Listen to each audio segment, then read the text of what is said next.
네, 매일 정치권에서 쏟아지는 수많은 뉴스의 이면들을 분석하고 전망해 보겠습니다. 정치본색 심층토론 서용주 더불어민주당 상근부대변인 신인규 민심동행 창당준비위원장과 함께하겠습니다. 안녕하십니까? 네, 안녕하세요. 예, 반갑습니다. 오랜만에 신인규 변호사님 보는데 아직도 창당준비위원장이네. 상당을 단단하게 하는 거지. 단단하게. 그렇죠. 개혁신당 봐요. 단단하게 못하니까 지금 뭐. 아, 지금 그런 건가? 그럼 저렇게 됐잖아. 거푸집보다는 벽돌집을 그렇죠. 벽돌집을 짓기 위해서. 소가집보다는 훨씬 더 단단한 집을 짓고 있고 벽돌을 지금 굽는 과정입니다. 굽는데 오래 걸리고 있어요. 예. 빨간 벽돌로. 근데 이제 언론에서 왜 아직까지 창준위원장이냐고 많이들 궁금해하셔가지고 뭐 하여튼 앞으로 지켜보시면 제가 더 좋은 결과로 네, 그럴 것 같아요. 부탁드리도록 예. 하겠습니다.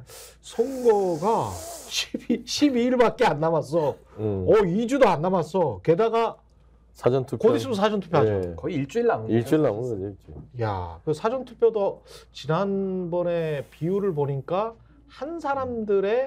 투표한 사람들의 40% 정도가 했더만요. 그렇죠. 투표율이 그렇죠. 22% 사전투표율이 그 정도 나온 것 같아요. 그렇죠. 66이었거든요. 그렇죠. 66%. 66이었는데 22를 사전투표했으니까 3분의 1이 한 거지. 예. 이제 앞으로 사전투표가 이제 학습 효과가 너무 많이 이루어졌기 음. 때문에 그리고 홍보도 많이 이루어져서 아마 사전투표가 더 편하거든요. 그래서 더 많은 분들이 이번에 아마 사전투표 하시지 않을까 그 예상이 보수 됩니다. 신문들에서 그런 이야기도 나오고 있더라고요. 사전투표를 하면 하는 게 뭐 이상하게 부정선거 된다 그런 말이 보수 유튜버들 사이에 돌았는데 그런 거 믿지 말아라. 사전투표 그냥 하셔도 된다. 그런 이야기 많이 하더라고요. 그거는 좀 제정신 있는 뭐 분석이고요. 예. 요즘 보니까 그 누구예요? 그 국민의힘의 저기 뭐 선거 준비하는 분께서 사전투표하지 말라고 해서 지금 또 논란이 됐다가 그렇죠. 예, 번복이 됐죠. 아니 근데 윤석열 대통령도 사전투표 하셨어요. 맞아요. 그때 대선 그치. 때도 사전투표 안 하는 움직임이 많아서 이거 네. 불안해하지 마시라라고 하면서 당시 후보였던 윤석열 대통령도 사전투표를 하러 갔기 때문에 그리고 지금은 이제 선관위의 사무총장도 윤석열 대통령 친한 분 아닙니까? 그렇지. 그러니까 그렇지. 이제는 부정선거가 더 이상 통할 수 없는 그런 환경적 조건이 이미 구비됐다라고 이게 생각합니다. 쓸데없는 소리를 하는 거예요. 쓸데없는 꼬투리 잡는 거고. 예. 아니, 투표가 무슨 죄야? 저희 국정운영 못하는 사람이 문제지. 그래서 뭐 정치도 죄가 없습니다. 근데 여론조사랑 좀 달리 나오면 또 여론조사 때는 뭐 이렇고 투표 실제로 이제 기표해보니 나와보니 개표해보니 뭐 다르더라. 그래서 이게 뭔가 여기 흑막이 있는 거 아닌가 그런 생각을 가지시는 분들도 있는 거 꼭 같아요. 공부 못하는 애들이 그래요. 네. 뭔가 이거 시험 문제 뭐 뭔가가 있는 거 아닌가. 네. 나를 떨어뜨리기 위해서 뭐 어려운 문제를 낸 게 아닌가 그러거든요. 근데 그냥 공부 잘하는 사람들은 묵묵하게 어려운 문제가 나오든 쉬운 문제가 나가든 그냥 자기를 믿고 가는 건데 지금 꼭 공부 못하니 윤석열 정부가 그런 거 지금 따지고 있는 거예요. 어제 종로를 가는데 한 60대는 아니고 그분들이 한 70대는 될 것 같습니다. 그 어르신들이 이야기를 하는데 한 분이 굉장히 목청이 크세요. 목청이 크셔가지고 이야기를 하는데 뭐라고 하냐면 지금 여론조사가 다 좌빨이잖아. 그게 들리는 거예요. 그래서 무슨 소린가 들어봤더니 여론조사가 다 좌빨이고 중앙일보가 좌파로 갔다는 거예요. 근데 조선일보는 눈치나 보고 있기 때문에 이게 지금 여론조사가 다 좌빨이어서 이게 믿을 수가 없고 실제 민심은 윤석열 대통령이 얼마나 잘하는지 아느냐. 다 그렇게 응원하고 있다. 그런 식으로 이제 이야기를 하는데 옆에서 이제 듣고 계시는 분들도 고개를 끄덕끄덕 거리더라고요. 그걸 네 글자로 이제 정신승리 내지는 이제 희망회로 이렇게 부르는 건데 예. 아니 이제 여론조사는 추세를 보는 거잖아요. 네. 추세를 보고 이제 공부를 하고 네. 그렇지. 민심의 흐름에 몸을 던지면 되는데 완전히 거꾸로 지금 가면서 이 사태를 초래한 거거든요. 예. 저는 가장 염려되는 것이 뭐 그럴 일은 없겠습니다만은 윤석열 대통령이 이 결과 나중에 총선 결과를 못 받아들이면서 오히려 선관위를 뭐 압수수색하거나 선관위를 또 때리려고 할 수도 있다. 이거 악마화를 네. 많이 하고 있거든요. 네. 그러니까 자꾸 죄 없는 사람들 잡지 말고 본인이 잘하면 됩니다. 본인 스스로를 잡아야 본인을 돌아봐야지 자꾸 왜 다른 사람에게만 성찰과 반성을 강요하는 것인지 네. 좀 매우 지금 잘못 가고 있다는 아니 것 말하자면 같아요. 보수 신문들의 좌빨 성향이라는 분석이 나올 만큼을 만든 게 누군데? 중앙일보가 좌파로 쓰고 있다는 아 깜짝 이야기. 놀랐어요. 그러니까 이제 그분이 뭐 어떤 식견이 있어서 그런 얘기를 안 하는 것 같고 예, 어떤 예. 뇌피셜인데 예. 저는 봐서는 윤석열 대통령이 잘하면 이런 여론조사가 안 나오잖아요. 그렇죠. 이번 선거에서 솔직히 민주당이 뭐 많이 잘해서 이런 좋은 어떤 흐름을 얻는다고 생각하지는 않고요. 예. 저는 솔직히 윤석열 대통령이 가장 큰 우군이다. 음. 본인이 그냥 막 도와줘요. 가만히 있어도 막 이종섭 호주대사 했다가 런종섭, 텅종섭 했다가 막 황상무도 했다가 방상무 했다 대파 들고 흔들고 대파 들고 흔들고 그러죠. 의사 정원 네. 그거 가지고 고집 피우다가 물러날 듯 했다가 안 지금 물러날 듯 시기도 했다가 다 놓쳤어요. 그러니까 국민들 네. 보면 짜증이 나는 거예요. 하려면 하고 제대로 하고 말란 말아야 되는데 의사 정원 문제도 뭔가 고민이 될 것 같으면 빨리 해결해야 되는데 한동훈은 막 이렇게 쇼하는 것처럼 뭐 정원 조정합시다 하면 또 윤석열 대통령실에서는 못 받고 안 된다 하다가 또 합시다 하면 또 유연하게 또 할 것처럼 하고 그러니까 국민들이 보기에는 지금 우라통 터져 죽겠는데 뭐 하는 거야 이런 거거든. 그리고 시내버스 같은 경우도 이게 준고경제 하에서는 사실은 정부가 개입할 여지가 많거든. 그렇죠. 그러면 그거는 파업을 못하게 충분히 사전에 막았어야지. 그리고 막을 수 그렇죠. 있어. 바로 총선 기간인데. 입이나 맞고 말이야. 예. 그런 근데 거는 못 맞고. 이게 그렇지 않습니까? 못 막으니까 이런 게 이제 사람들이 정치력이나 실력이 없구나. 없어요. 그렇게 느끼는 거야. 그런 점에서 상당히 실망을 많이 준 것 같아요. 그리고 지금 이제 여론조사 하나씩 이제 봐보죠. 여론조사 같은 경우도 정부 견제론이 지금 지난번 MBC 여론조사보다 훨씬 더 많이 나왔네요. 정부 경제, 정부를 견제해서 야당 후보가 당선돼야 된다. 56%, 여당 후보가 당선돼야 된다. 38%, 56대 38. 지역에 따라서 어쩔지 모르겠습니다만 서울도 지금 상당히 차이가 그렇죠. 다시 나버린다고 하니까. 네네네.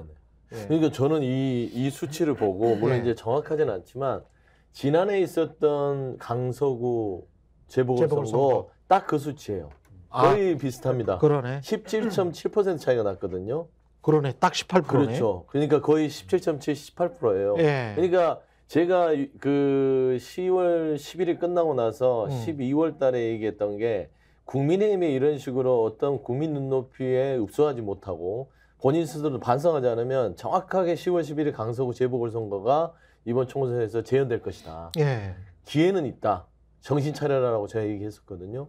정신 못 차리죠. 그래서 저는 이 수치가 지금 강서구 재보궐선거의 수치로서의 국민들의 심판이 지금 나갔었다. 저는 그래 보고 있는 것이죠.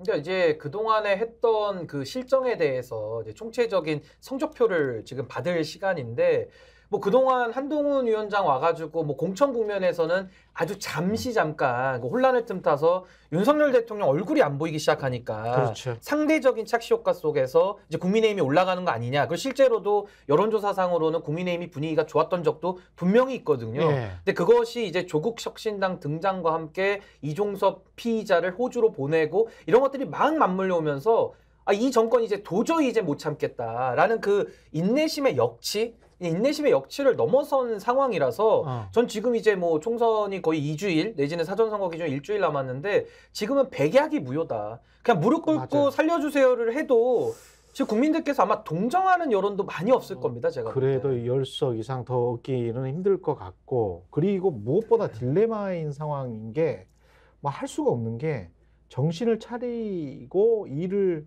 좀 한다면 이종섭을 해임하는 거잖아요. 그렇죠. 당장 즉각 사퇴시켜야죠. 이종섭을 해임하면 언론도 뭐 그렇게 주장하고 정치인들도 심지어는 뭐 국민의힘 내에서도 그렇게 주장하시는 분들이 있는 것 같은데 이종섭을 해임하면 본인이 사임할 수도 있어요. 관련이 되니까요. 그러니까 대통령이 사임해야 되는 상황이 올 수도 있어. 이종섭을 해임하면 이종섭의 입에 따라서. 그러니까 이거 못하는 거야. 이게 본인 정권이 끝날 수도 있는 사안이거든요. 근데 이거는 저는 네. 조언을 좀 하면 조언을 해주면 뭐 어차피 이제 시간은 10일밖에 해주셔도 어차피 안 들어요. 안 들으니까. 안 네. 해주셔도 돼. 그러니까 뭐냐면 한식해 주거나 청명해 주거나 똑같은 건데. 똑같은 거야 이거. 이 총선에서 말하자면은 네. 대표에서 만약에 이 진보 진영이 200석 이상 갖게 되면 지금 조선일보도 얘기하잖아요. 내려와라. 그만둬라. 한동훈도 얘기하잖아요. 총선에 지면 윤석열 정권 끝난다. 끝나는 거예요. 그렇죠. 그러면 그러게 죽으나 예를 들면 지금 죽는 게 사는 거라고 사직생의 마음으로 이종섭 사퇴시키고 그다음에 최석은 상병에 대한 수사 정확하게 얘기하라고 그러고 예. 본인 탈당하고 김건희 배우자 내놓고 이런 식으로 초강수를 두지 않는 이상 저는 살아날 이 기회가 없다고 보는 거거든요. 그렇죠. 이게 정도지. 이렇게 해야만 국민들이 뭔가 좀 제대로 정신 차리고 이게 뭐 좀 하려나? 그래서 조금이라도 일말의 어떤 여지를 줄 텐데 그거 아니고서는 지금 살아날 지금 희망이 없다. 근데 저는 앵커님 말씀대로 이제 실기했다. 이게 법률 용어로는 기한을 놓쳤다라는 실기라고 표현하는데 실기도 실기지만은 전 윤석열이라고 하는 한 개인의 인격과 본질을 들여다보면 이거 못하는 분이다라는 생각이 들어요. 왜냐하면 지금까지 지금 소영주 대변인께서 말씀하신 그 상식선에서 국정 운영을 제대로 하라고 지난 2년간 외쳤거든요. 저도 내부에서 외치다가 쫓겨나서 밖에서 외치고 지금까지도 외치고 있는데 대표적으로 외쳤죠. 그렇지. 지금 이제 대파가 아니라 이제 대패 국면으로 가는 거예요. 그러니까 예, 대패죠. 대표하면 삼겹살 이제는 생각나는데.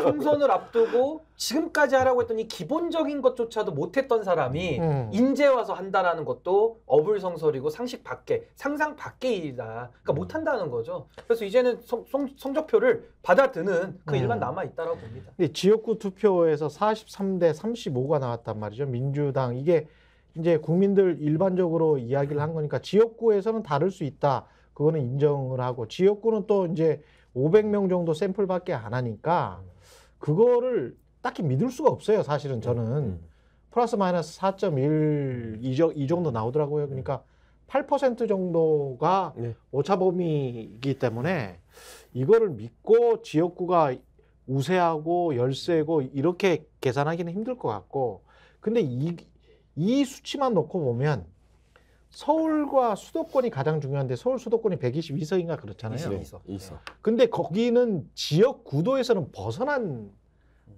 곳이잖아요. 2,500만 명은 여기는 지역 구도에서는 벗어나 있거든. 그럼 여기가 43대 35의 민심일 수도 있겠다. 그런 추정을 할 수 있겠다. 그런 생각은 근데 듭니다. 저는 지역구에 대해서는 굉장히 조금 빡빡하게 봐요. 보수적으로. 예, 보수적으로 볼 수밖에 없는 게 민주당이 이렇게 안심할 상황은 아니다. 왜 그러냐면 기본적으로 지역구는요.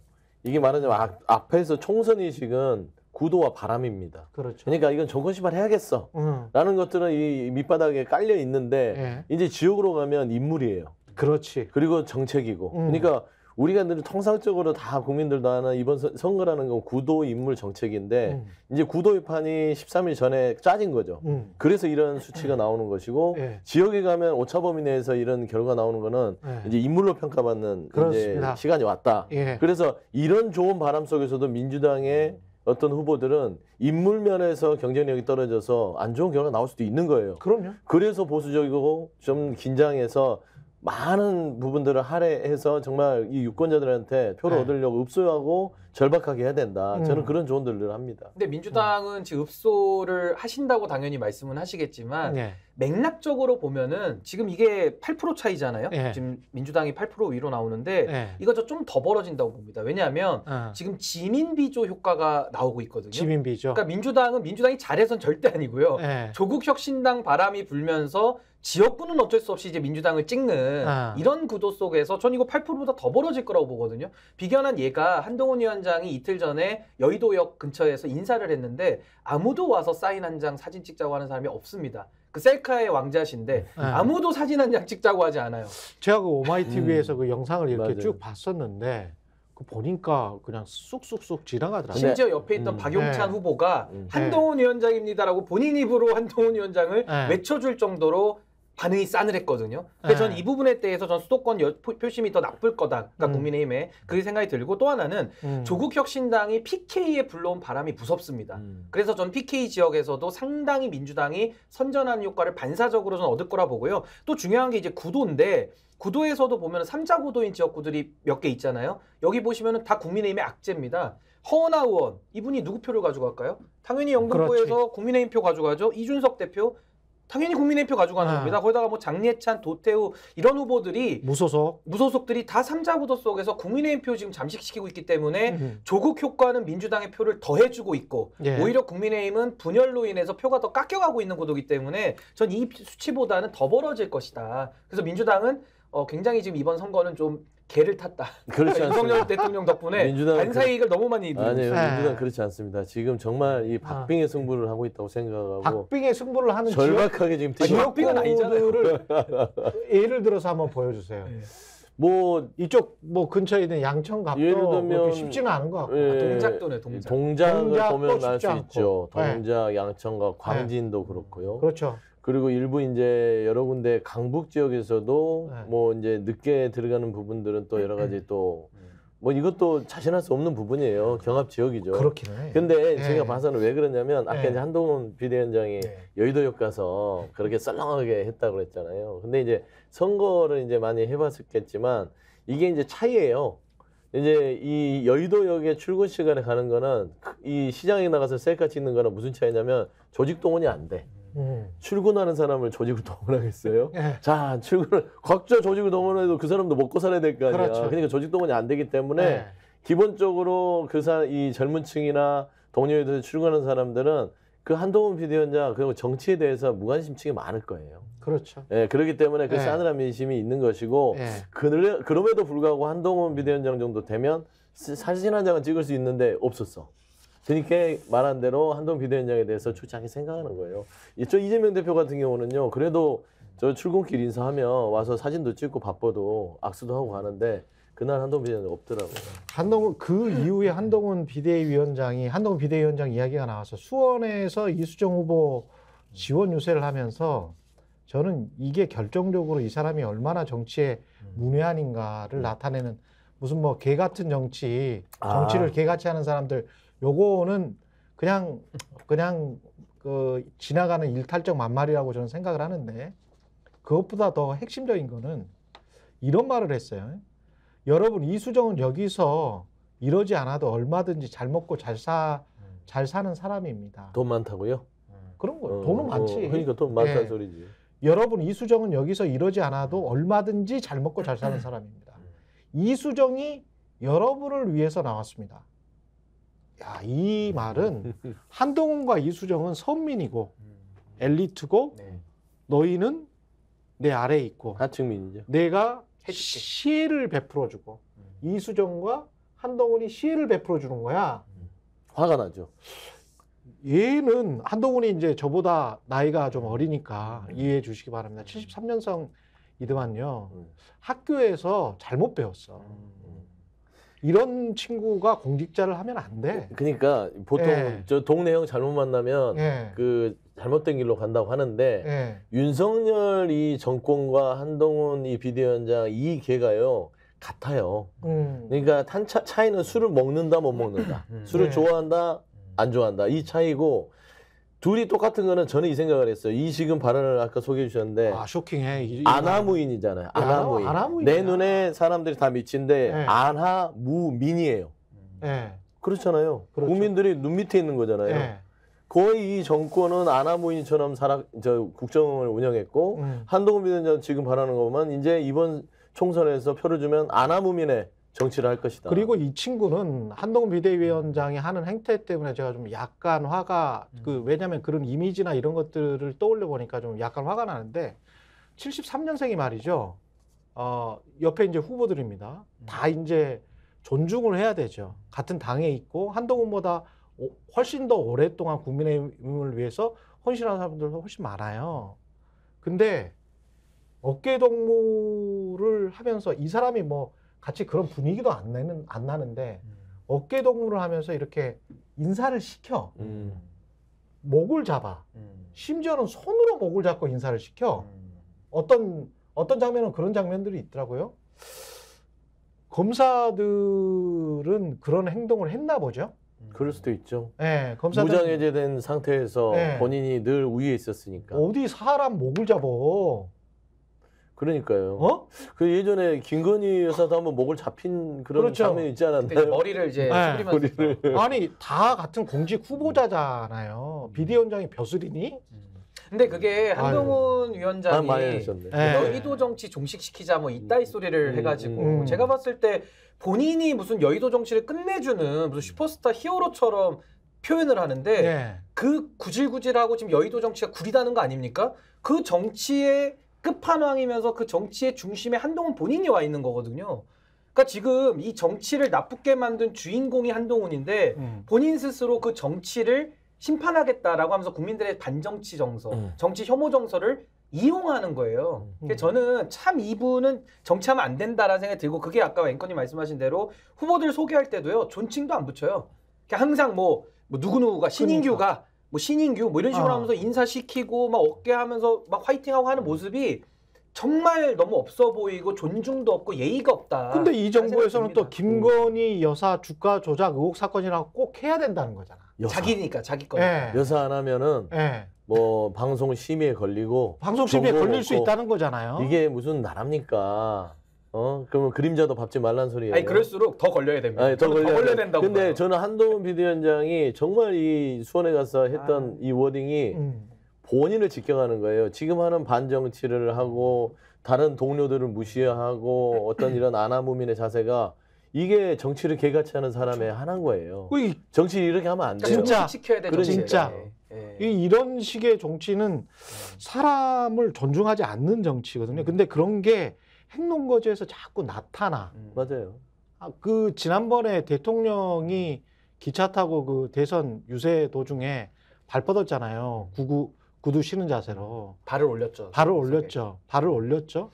그런데 이제 그런 자세를 검사 시절에 많이 했다고 합니다. 기자들도 이 브리핑을 하고 뭐 할 때 하여간 그분의 행태가 너무 제가 이거 자세히 말씀은 못 드리는데 시청자분들이 또 뭐 이상하게 생각하실 수도 있을 것 같아서 맞아요. 하여간 그런 자세가 아주 자연스럽게 나오고 평소에 그런 행동을 했기 때문에 그런 자세가 자연스럽게 나올 수밖에 없겠죠. 한동훈 씨 같은 경우도 그런 행동이 자꾸 나오고 그런 말이 이렇게 툭툭툭 나오는 거는 본인이 그런 생각을 가지고 있는 거예요. 굉장히 오만한 생각을 가지고 있는 겁니다. 사람 위에 사람 없고요. 사람 밑에 사람 없어요.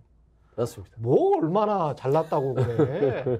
그러니까 이 사람아. 정치가 그- 아주 우스워 보이는 사람이라. 그러니까 정치를 개같이 하는 사람들이 문제다라고 하는 거예요. 예. 그렇게 얘기하는 거 아니에요. 그러니까 아무리 불만이 있어도 정치를 참 자기 멋대로 한다 정도까지는 좋지만 개같이 한다는 소리를 그렇죠. 듣는다는 건 사람들 다 앞에. 생각 속에 있는 거거든. 그거를 참고 있는 것 뿐이고 굉장히 네. 고상하고 품격 있는 척 하는데 그렇지 않아요. 그런데 12일 남았습니다.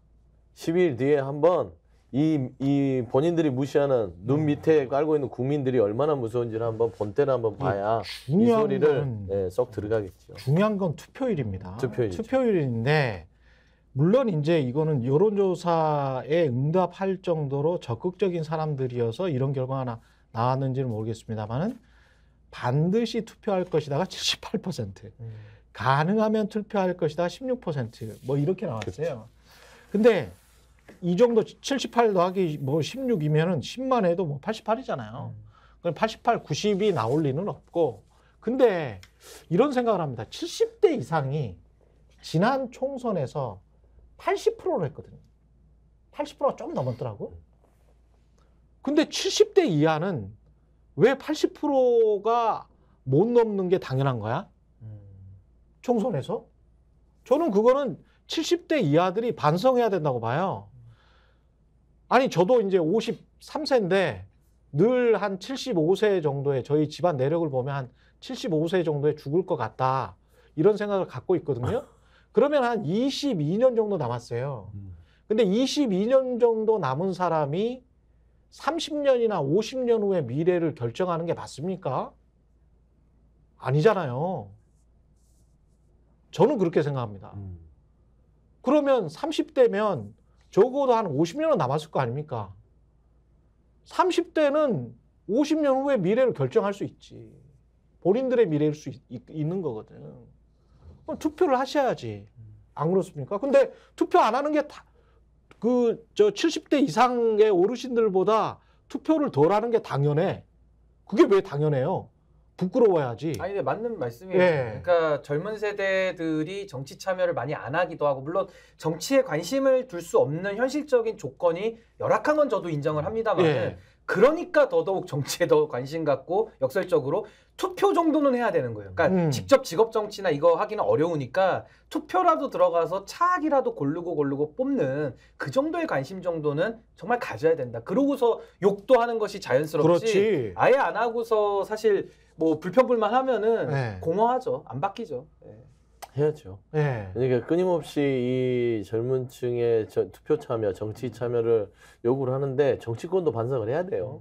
그러니까 정치의 혐오를 조장하더라도 끄떡거릴 수 있는 분위기를 만들 수 있는 여야의 정치권도 문제는 있습니다. 그럼요. 그러니까 이 젊은 층들은요, 말하자면 그들의 수요에 맞는 정치가 돌아갔을 때 효능감을 느끼고 다가서거든요. 근데 젊은 층들이 매력적으로 볼 수 있을 만한 정치적인 생산물이 그동안 안 나왔어요. 저는 그건 반성해야 된다고 봅니다. 매일 그냥 뭐 적당히 시혜성, 그다음에 양 당간에 뭔가 표를 얻을 수 있는 그런 부분에 있어서 정책들로 싸우기만 했지. 예를 들면 젊은 층들이 정말 정치에 관심을 가질 수 있는 뭐 좀 청년 정책들이 제대로 실현된 게 있나요? 저는 그런 부분에 있어서도 일단은 정치권이 반성을 할 테니까 관심을 많이 가져달라는 소리죠. 저는 그런 부분들을 호소해야 된다. 좀 원론적인 얘기 같지만 그게 먼저 우선돼야 돼요. 투표를 하지 않는 젊은 층을 비난하기보다는 투표를 하게끔 만들어야 될 요인을 제공할 정치권이 청년들을 등 돌리게 했다라는 그렇죠. 측면은 저는 늘 주장하는 바입니다. 근데 전 이게 이제 닭이 먼저냐 달걀이 먼저냐의 비슷한 논쟁인데 저는 어차피 이 기득권이라는 거는 자동으로는 더 강화된다고 보거든요. 그러니까 저는 이 기득권을 깨야 되는 주체들은 아무래도 저는 이제 30대다 보니까 예. 20대 30대가 이 열악한 조건 속에서 기득권을 깨야 되는 상황인데 그러기 위해서는 저는 좀 더 적극적으로 그러니까 뭘 정치권에 요구해서 받아낼 생각만으로는 이제 끝났고 전 뭐 더 이상 기대는 안 망이라고 보고요. 이제는 본격적으로 그래도 들어와서 뭐라도 할 수 있는 일을 해야 된다. 그래서 이 기득권의 성벽에 균열이라도 계속 내다보면 언젠간 무너질 거 아닙니까? 그래서 저는 그 역할은 뭐 기존 정치권의 반성과 자성도 촉구하면서 전 20, 30대에도 정치에 더 이럴 때일수록 더 참여해야 된다고 저는 맞아요. 그래서 네. 신인규 위원장이 당도 만들고 민주당에 하잖아요. 빨리 창당을 해서 젊은 네. 층들이 이 정치에 적극 참여할 수 있도록 여기 좀 그럼- 만들어 보십시오. 예. 기대합니다. 그래야 뭐 연금도 바꾸고 여러분들이 삶이 바뀌는 예, 거죠. 예. 뭐 조금 더 잘 살 수 있는 정치가 되는 거죠. 예. 지금 저 의정 갈등 같은 경우는 오히려 지금 의사들이 칼자루를 쥐어버렸어요. 상황 자체가 네. 정부나 뭐 한동훈이나 윤석열에게 뭐가 있는 게 아니야. 예, 의사들 마음이 돼버렸어. 아니 너무 막혔으니까 네, 보통 이런 거는 이제 모양 빠졌다고 그래요. 모양 빠지니까 네. 뭘 할 수가 없는 거지. 네. 그렇죠. 그러니까 이제 좀 이렇게 계산을 하면서 이런 네. 의정 갈등도 관리를 좀 하면서 해야 됐었던 거고 애초부터 2,000명 증원이라는 것이 너무나도 비현실적이고 지금 의대에 증원을 하는데 실사도 안 했다라는 얘기들이 나오고 있거든요. 아니 실사도 안 하고서 어떻게 증원을 합니까? 그렇지. 교육 현장도 가보지도 않고. 그러니까 네.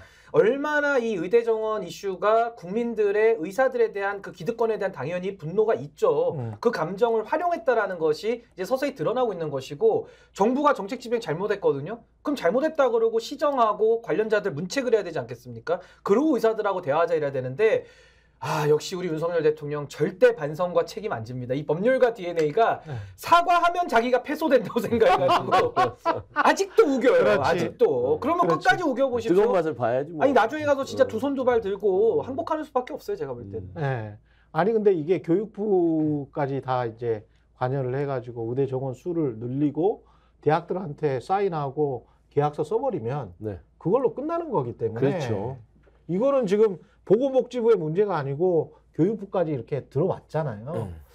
이거를 지금 어떻게 저는 바꾸지? 이 나는 의대정원 갑갑한데 굉장히 의대정원 갑갑한데. 문제는 예. 이게 단박에 대통령실에서 결정하지 못하면 예. 이거는 총선용 쇼다. 그렇죠. 왜냐하면 한동훈 비대위원장은 좀 이거 조절합시다라는 이런 입장을 보이면서 대통령실이 고민하는 그리고 의사들한테 희망 고문하고. 그렇죠. 근데 저는 봐서는 윤석열 정권의 스타일이라면 그냥 밀어붙여요. 왜냐면 그리고 이미 모양이 빠져버렸어. 갈 때까지 갔어요. 그러니까 모양이 빠져서 여기서 물러나면 아까 말한 대로 본인의 실수를 인정하게 되면서 굉장히 이거는 본인한테는 치명적인 어떤 이 과거가 되는 거거든요. 근데 보세요, 지금 의사 정원 전체가 지금 3,000명이에요. 네. 근데 거기다 플러스 2,000명을 증원하게 되면 5,000명이 되는 겁니다. 그러면 68% 증원. 68% 증원하면 봐봐요. 지금 3,000명으로 돈은 실습도 못. 아니 그 시스템이 3,000명도 무시스템이네, 무시스템. 굉장히 이게 빡빡하게 돌아가는데 2,000명을 넣으면 어떻게 교육을 시키고 어떻게 실습을 하고 아니, 이게 이 사람들을 말하자면 다 한다고 쳐. 네. 양질의 교육이 되겠어요? 사람의 어떤 건강과 생명을 다루는 이 직군에서 2,000명을 그냥 뭐 어떤 실습 없이 그래 통과해서 현장에 내보내요. 아, 누구 잡으려고 그래요? 병원 가기 무서워요. 아 그러니까 이제 네. 그때는 무섭죠. 없는 이유만 못하는. 저는 좀 솔직히 이런 말은 그러지만 살인 면허를 줄 수도 있는 거거든. 저는 이거는 신중하게 한 10% 내지를 10년 계획으로 해서 뭐 300명씩 연간 해서 결국에는 10년 뒤에는 전체적으로 2배를 증원한다. 예. 유치원을 만든다. 이러면 의사들도 좀 받아들이고 그다음에 이제 국민들도 좀 그런 부분에 있어서 협의하는 모습을 보면은 좀 안심할 거 아니에요. 예. 너 없어요. 2,000명 가 이거잖아. 그 의사들 사실 교육을 받는 것 중에서 가장 중요한 게 해부학인데 맞습니다. 해부학을 할 때 사실은 시신도 굉장히 부족하고 지금 현재 상황이 기증을 받아야 되고. 예, 기증을 받아야 되고 그 과정에서 이제 돌아가신 망자에 대한 뭐 A도 갖춰야 되고 그렇죠. 그러면 그렇게 하면서 이제 칼이라도 한번 그 메스라도 한번 잡아보려면 이게 지금 몇 명이 지금 몇 명이야 지금. 그래서 시신을 수입한다잖아요. 예. 그 대책이라고 내놓는 게 이게 야, 저는 그런 대책을 내는 거 보고 몽리를 부린다. 아니 근데 저는 이게 이제 해결을 해야 되잖아요. 예. 해결사로 지금 한동훈 위원장을 투입하려는 모양새 아니겠습니까? 그렇죠. 예. 물론 뭐 권한도 없는 사람이고 의대 정원에 지식도 없고 마음도 없으니까 어차피 안 된다고 생각하지만 저는 더 절망스러운 게 한동훈 위원장이 뭔 중재를 해요? 뭘 안다고. 그러니까 쉽게 말해서 박근혜 대통령 국정농단의 가해자를 만나가지고 의료 갈등에 대해서 물어봤다는 거 아닙니까? 지혜를 구하는. 아니 박근혜 대통령한테 만나서 의대 정원 문제를 상의하는 사람이 무슨 실력을 가지고 이거를 조정을 합니까? 정말 어처구니가 없는 일이고 저는요 이게 출구가 없어서 없는 게 아니라 윤석열 대통령이 출구를 다 막고 있어요 본인이. 그렇지. 본인 자체가 출구예요. 본인이 안 계시면 출구가 생길 것 같아요 제가 볼 때는. 그렇긴 한데 그걸 치울 수는 없잖아요. 그러니까 국정에서 손을 띄셔야 돼요. 아니, 제가 볼 때 윤석열 대통령이 네. 국정 운영에 손을 잡고 대고 있는 한은 네. 이 출구가 퇴로가 없는 거예요. 그 이것도 한동훈 비대위원장도 박근혜 대통령을 뭐 시켜서 만났는지 본인의 의사로 만났겠죠. 본인의 의사로 박근혜 대통령을 만나고 박근혜 대통령은 또 유영아를 지지해 달라라고 영상 홍보까지 하고 이 탄핵을 당하신 분이잖아요. 그렇죠. 이제 저는 이 회동을 탄핵을 당하신 분이잖아요. 이 박근혜 전 네. 대통령을 찾아간 이 한동훈 비대위원장의 회동을 예.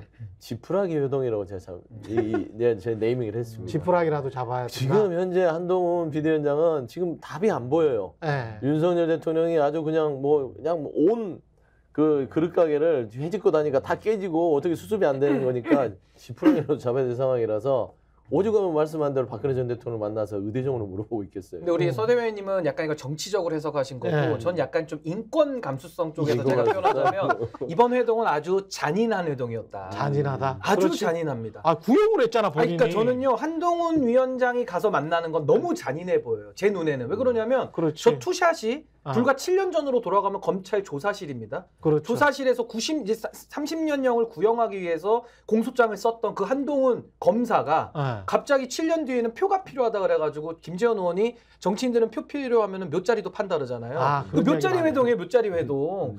가가지고 박근혜 대통령 옆에 세워놓고 사진을 찍는데 또 거기서 약간 이렇게 고개를 15도 흔들면서 약간의 좀 이렇게 끼를 부리는 그 포즈로 그 항상 그 주된 포즈 있거든요. 예. 아, 전 이걸 보면서 흉내도 못 내겠어. 그러니까 표를 흉내 내긴 어렵습니다. 네. 저희는 사진 찍을 때 그렇게까지는 하지 네. 않기 때문에 근데 저는 아무리 표가 필요해도 아무리 집도끼 표를 잡으려고 해도 이런 투샷을 연출하는 거는 본인에게는 유익할지 모르지만 보는 국민들이나 또 박근혜 대통령 입장에서는 너무 잔인한 거거든요. 근데 저는 이건 너무 잔인한 회동이었다. 인권 감수성이 없다라고 봅니다. 근데 이게 유승민 전 의원을 활용하면 그나마 그래도 몇 석이라도 건질 수 있을 것 같은데.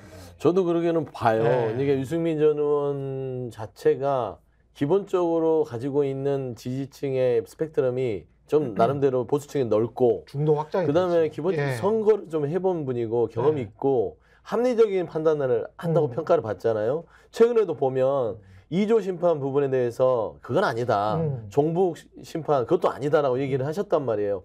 그러니까 지금 그 국민의힘은 아무리 이 여론의 추이가 안 좋더라도 읍소 전략으로 가야 되거든요. 그리고 뭘 잘해보겠다라고 해야 되는데 그러니까 그런 자체를 전략을 세우는 사람이 당내 없다.